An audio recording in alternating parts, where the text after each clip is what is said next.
Nalibing ng buhay ang isang construction worker sa Taytay, Rizal matapos gumuho ang tinatayo nilang pader. Nasa frontline ng balitang yan si G. Robles, exclusive. Tulong-tulong ang mga rescuer para mailabas ang bangkay ng isang construction worker na natabunan ng gumuhong pader sa Taytay Sports Complex sa Rizal. Nangyari ang insidente nitong Biyernes ng umaga, May 17. Kinilala ang biktima na si Renato Radones, 46 na taong gulang. Sinubukan pa siyang isugod sa ospital pero idiniklara ring dead on arrival.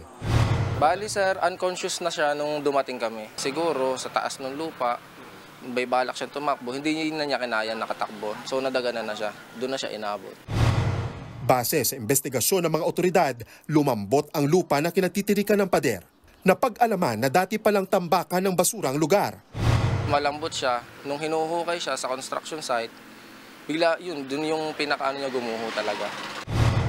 Bukod kay Radones, 2 construction worker din ang muntik pang mabaon pero nakaligtas. 3 anak ang naulila ni Radones.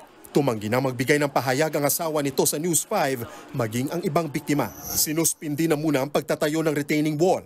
Sinusubukan pa naming kunan ng panig ang private contractor ng proyekto kaugnay ng insidente. Siniguro naman ang lokal na pamahalaan ng Taytay Rizal na bibigyan ng sapat na tulong ang mga biktima at naiwang pamilya ng nasawi.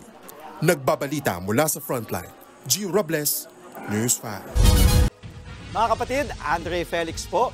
Iba na ang may alam at may pakialam sa panahon ngayon. Para sa tuloy-tuloy na balitaan sa Frontline kahit weekend, mag-follow at subscribe sa social media pages ng News 5.